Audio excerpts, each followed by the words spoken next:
What's good, everybody? Welcome back to my channel. I'm none of your business, otherwise known as Bizcoon, and ignore the air conditioner in the background, but today we're reacting to another Religion for Breakfast video entitled The Battle to Control the Next Dalai Lama.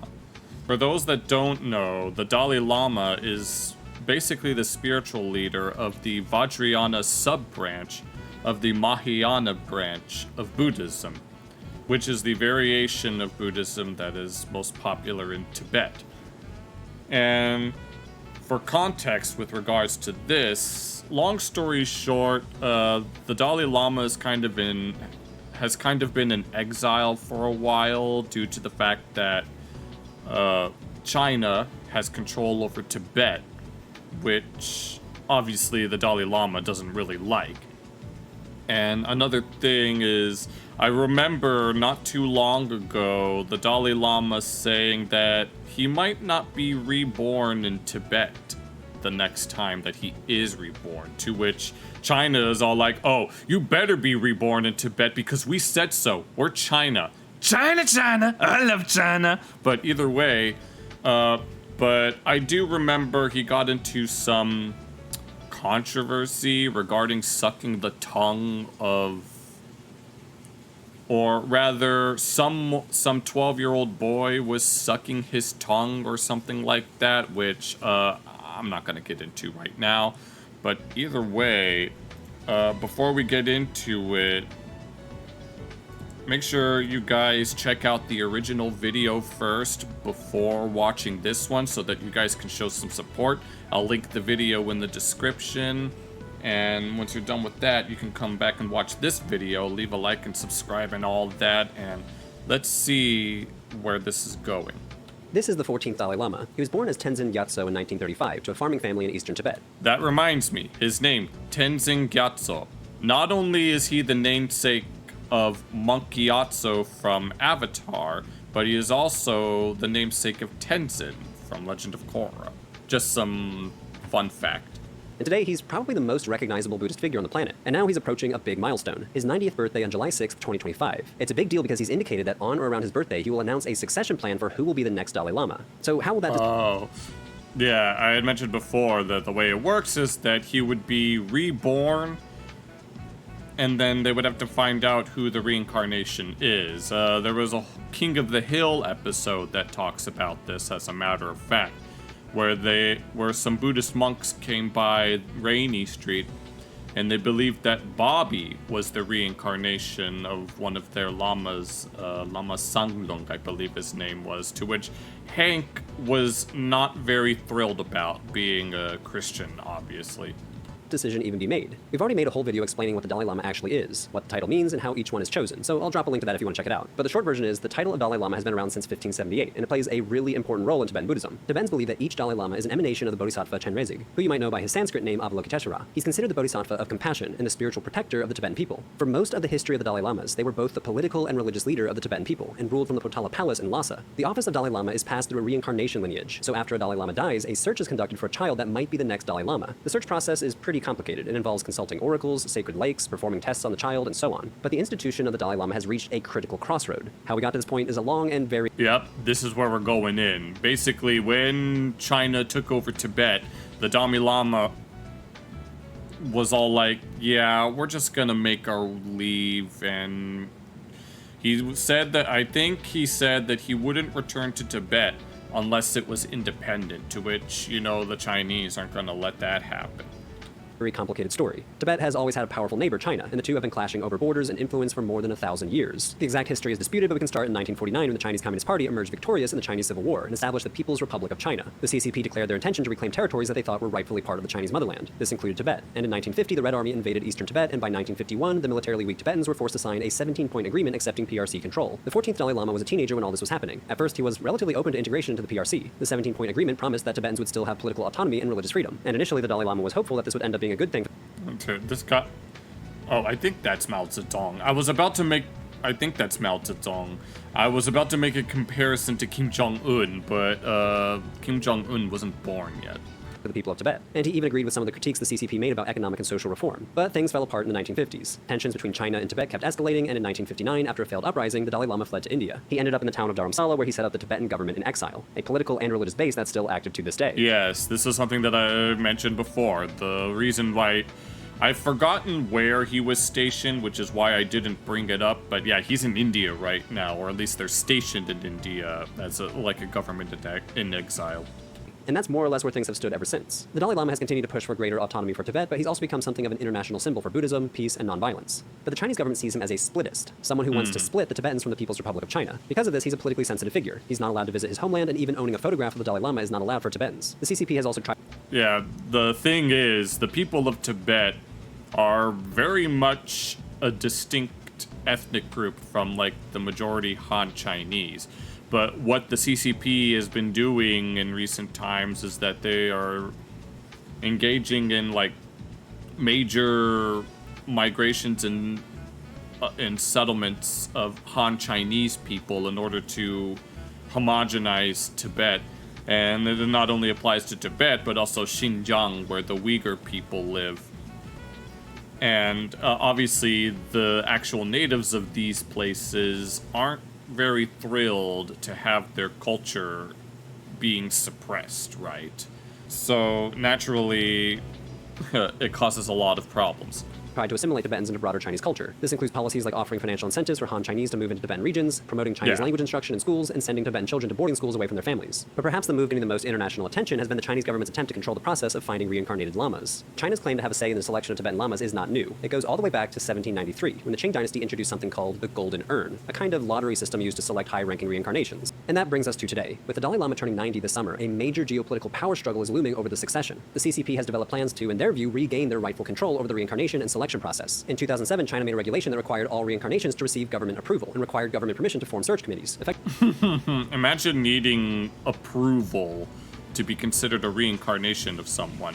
No, you could prove without a shadow of doubt that you could be the reincarnation of someone, and you'd have all the evidence in the world. And then the government steps in and like, no, you're not that reincarnation, even though there's all this mountain of evidence, this mountain of so-called evidence. No, we're the government, and what we say is you're not.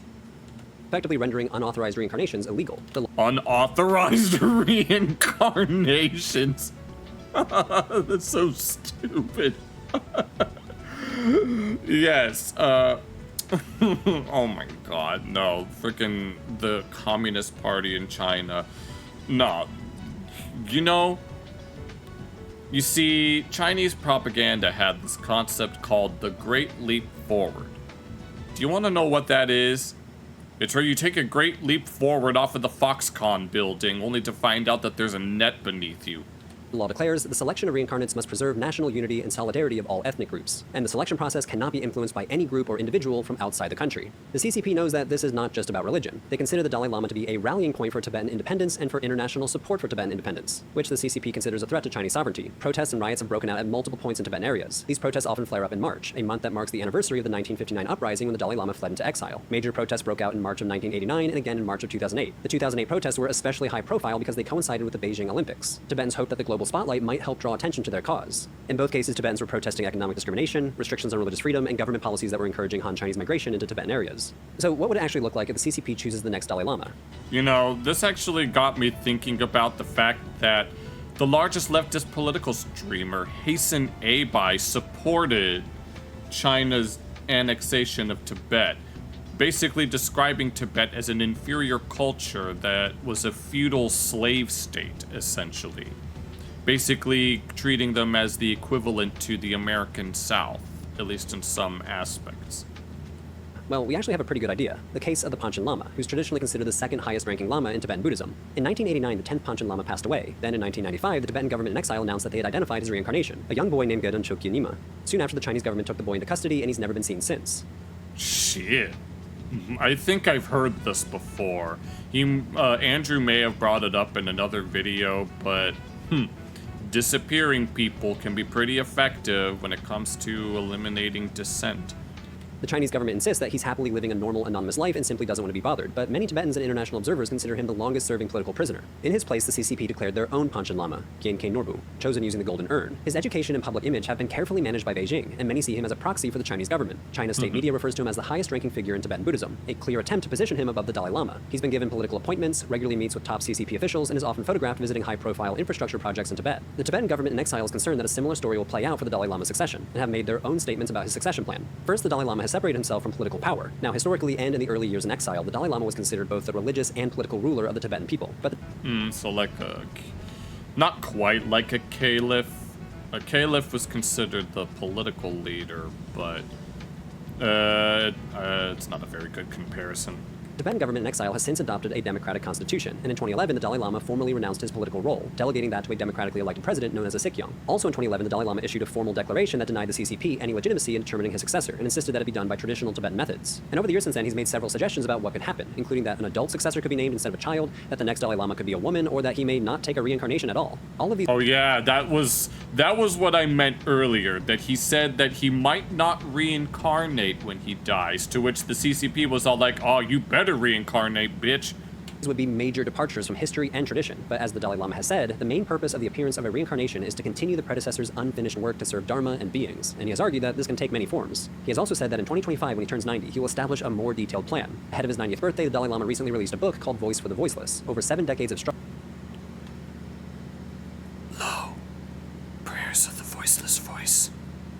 with China for my land and my people. In the book, he declares that he'll be reborn in a free country rather than in any territory under Chinese control. He writes, if I die as a refugee and the Tibetan situation remains like this, then logically my reincarnation will appear in a free country. In other words, the next Dalai Lama will not appear in Tibet at all. He could be born in the Tibetan refugee community in India or in another part of the Tibetan diaspora. And that would not be without precedent. 2 previous Dalai Lamas, the 4th and the 6th, were actually born outside of what is now called the Tibetan Autonomous Region. So there is historical backing for the idea that the next Dalai Lama doesn't need to come from inside Chinese-controlled territory. The international community is starting to pay more attention to all of this. In 2020, the US passed the Tibet Policy and Support Act, which made it official US policy that the succession of Tibetan Buddhist leaders, including the Dalai Lama, should be left entirely to Tibetan Buddhists, with no government interference. Under this law, any Chinese officials who attempt to name a future Dalai Lama would face sanctions. The European Union and several individual nations, including Belgium, the Netherlands, and Germany, have made similar statements affirming that the succession must follow Tibetan Buddhist traditions without Chinese interference. That said, how much any of this international support will actually matter is still an open question. Even countries— Yeah, you know China's not gonna follow any of that. I mean, knowing how China and its allies are when it comes to these types of international rulings, you know that they're not always going to follow those rules to a T. Or at the very least, they're gonna half-ass it or find a loophole. that have official policies supporting Tibetan rights are constantly weighing those values against their economic ties with China. And as China's global influence continues to grow, many governments may hesitate to take any bold steps that could damage that relationship. In the US, as of writing this video in June 2025, there's a lot of uncertainty around US-China relations under the new Trump administration. The CCP has also started to pressure other countries such as Mongolia, which has the world's largest population of Tibetan Buddhists outside of Tibet. In 2016, Chinese officials attempted to interfere with the Dalai Lama's recognition of the 10th Jetsun Dampa, Mongolia's spiritual leader. The Chinese government canceled a $4.2 billion loan to Mongolia when authorities allowed the Dalai Lama to visit. Other countries such as Nepal, Sri Lanka, and South Africa have also all been pressured to avoid allowing visits by the Dalai Lama. Even Buddhist leaders from other countries have been pressured to recognize the CCP's chosen candidate rather than to follow the Dalai Lama's lead. So as the current Dalai Lama approaches his 90th— Yep. China, China, I love China.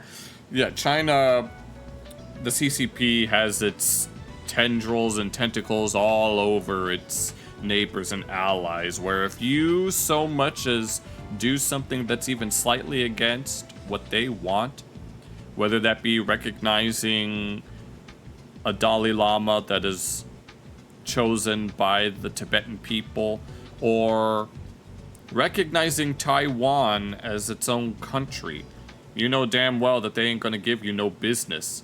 They'll make sure that you never work in this country again.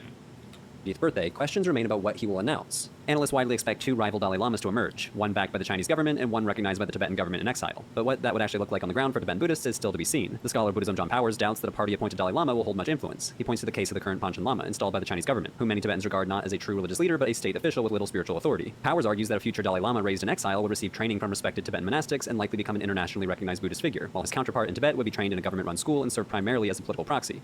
But of course, it's hard to say exactly how all of this will play out. Religion and geopolitics are anything but predictable. The succession process itself could introduce years, and possibly decades of instability. Under traditional procedures, the search for a new Dalai Lama begins only after the current one dies. Once identified, the reincarnation is still a child and will require years, if not decades, of training before assuming any leadership role. That's a long window in which the CCP may seek to consolidate control, and in which the Tibetan exile community, already under strain, could face a crisis of continuity. The Dalai Lama has hinted he may try to preempt this vacuum by naming his successor before his death, possibly even selecting an adult from among the Tibetan diaspora. But Beijing is prepared with its own plans. Meanwhile, the US government has cut funding to organizations such as Radio Free Asia and Voice of America Tibet, which have been major sources of reporting on Tibetan affairs for Tibetan audiences outside of China. Several of the sources cited in this video come from RFA or VOA reporting, and their defunding may affect future coverage of Tibetan issues. Global reporting often is slanted when it comes to Tibet. That's why I use today's sponsor.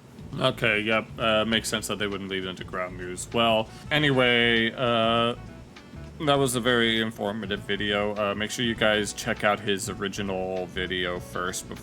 Well, I'm assuming that you guys watched it. You better have watched the original video. My video is not that important. Andrew's original video is what's important, so...